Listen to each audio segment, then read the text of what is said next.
Hello. So in this video, we're going to talk about Deaglan O'Donnell's book, Oscar Wilde and the Radical Politics of the Fin de Siecle. So this book basically argues that throughout Oscar Wilde's life, his writings, his philosophy, his way of thinking about the world, that was encoded these sets of radical politics, what I would call sort of anarcho-socialism.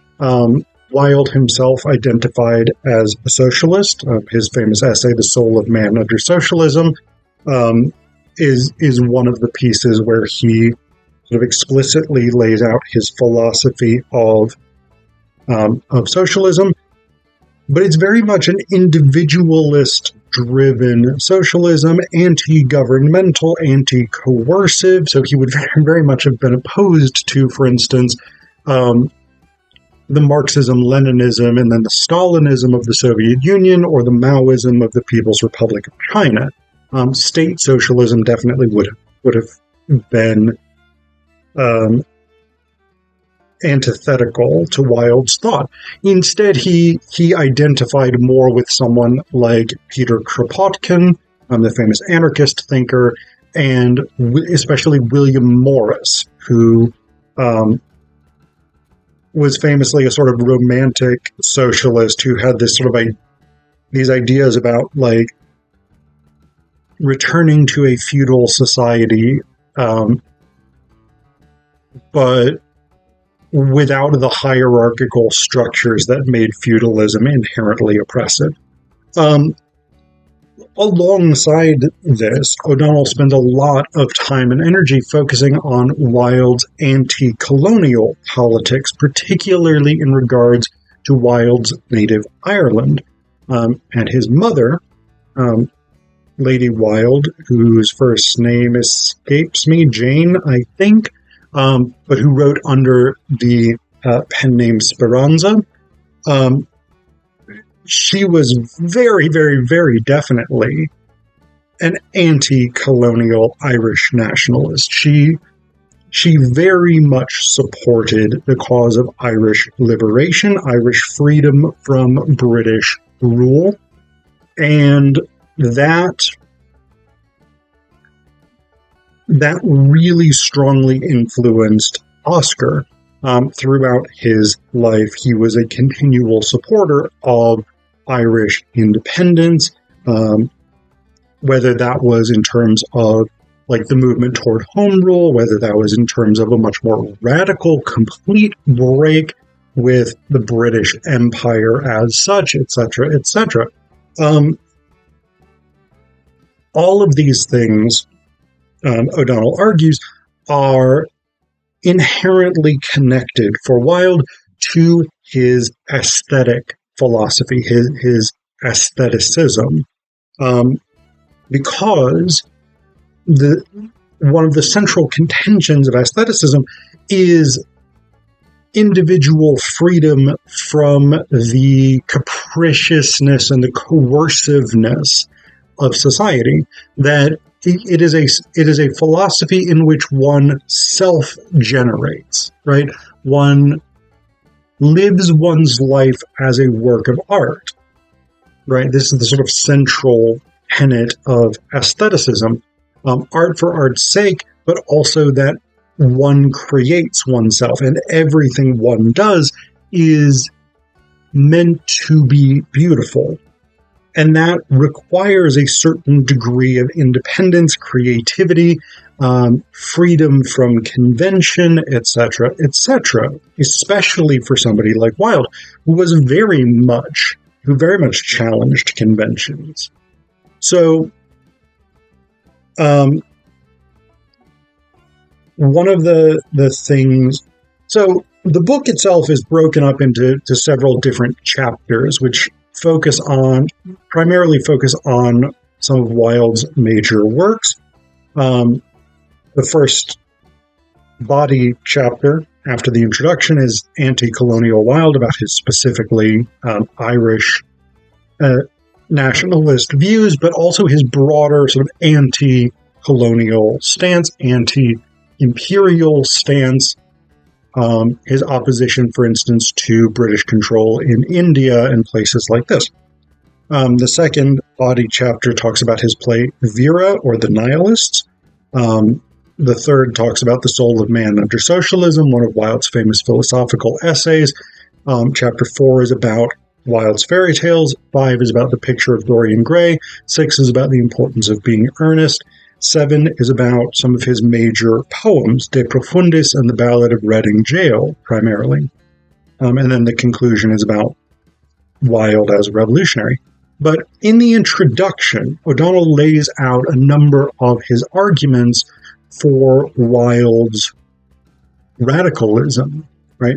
So one thing that he says here, in connecting Wilde's socialism with his aestheticism, is throughout his career he addressed the profound tension that distanced capitalism and imperialism from aestheticism's oppositional ideal of self-culture and self-development. He insisted that this progressive doctrine should motivate the artistic and political imagination of the aesthete. Wilde's own political views aligned very clearly with his aesthetic beliefs, and he argued for unrestricted artistic expression during a time when culture was being rigorously policed. And so again, much like William Morris, who again, Wilde draws very heavily from philosophically, Wilde believed in very much this individual liberty. Again, anarcho-socialism is what I would tend to identify Wilde as, based on what I know about him. So anarcho-socialism, for those of you not familiar, basically sort of the core idea of this is that society should exist in sort of concentric circles of mutual support, or mutual aid, as Peter Kropotkin famously termed it. Society should do away with coercive forces like government, like businesses or business owners, more accurately. Sometimes people even argue for doing away with family structures, particularly the nuclear family, which is very much rooted in a patriarchal and proprietary mode of interpersonal relations. And so basically this privileges individual liberty while also suggesting that people as such basically function cooperatively, absent coercive power structures. So absent systems in which we are forced to submit to particular authorities, often against our will. We are forced to do things that we don't want to do that may or may not be beneficial to those in our community.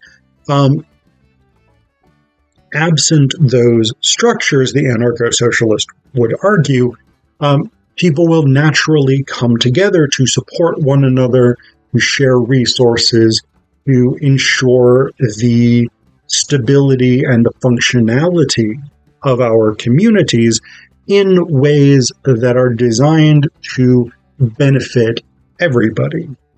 And absent those coercive forces, if someone feels that a particular community is not benefiting them, they are free to go elsewhere and to find or create a different community. That's what I think Wilde's sort of central philosophy is. And O'Donnell argues that this is connected very much to his aesthetic philosophy of self-creation, self-design, and of thinking of oneself in artistic terms, right? This idea of free individual freedom to express oneself, one's own views, one's own style, one's own sartorial choices, one's own tastes, etc., etc. And a sort of radicalizing of free expression, which was very much in contrast to late Victorian British social, political, and cultural mores, in which censorship was very, very prevalent. The boundaries of taste were very highly policed, particularly by conservative media. And interestingly enough, actually, O'Donnell starts this book with several articles or series of articles about from the conservative press of the late Victorian era about Wilde as a radical threat to British social norms and stability. And so he starts from the premise that the people at the time who would be inclined to see him who were on the lookout for this kind of radicalism very much saw Wilde in these terms. So that's actually a really interesting sort of historical starting point. But one of the things that becomes sort of central to aestheticism, but also to Wilde's other sort of philosophical commitments of, again, Wilde would use the term socialism. So I'll use his term, even though, again, I think anarcho-socialism in sort of modern leftist philosophical divisions, because we love philosophical divisions on the left. I think anarcho-socialism is more accurate, but Wilde would call himself a socialist, so I'm going to follow in his footsteps in that sense. So not only Wilde's aestheticism, but his socialism, his anti-colonialism, his Irish nationalism, etc., etc. All of these things are centrally concerned with this this issue of breaking down systems of control. So one of the things that O'Donnell says about this, for Wilde, anarchic subjectivity and radical consciousness were timeless phenomena that resisted the implicit and explicit violence of being governed. And what this means essentially is Wilde constructed his approach to the world in his art, in his philosophy, in things like his book reviews, his political writings, his lectures, etc., etc. He built this idea around breaking down the forces of coercion, breaking down the forces that sought to limit how one could express oneself, and sought to limit one's freedom politically, expressively, artistically, etc., etc. And one of the things that Wilde does over the course of his career, in O'Donnell's argument, is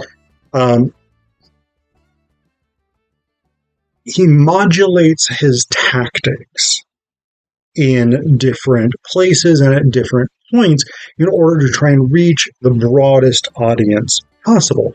So often in Wilde's book reviews, he turns that form, which is normally not that political a form, to these overt critiques of imperialism. In his lectures in the United States, where he was outside of Britain, he was much more politically radical. He much more overtly advocated for Irish independence, particularly in places in the U.S. that had strong Irish American populations.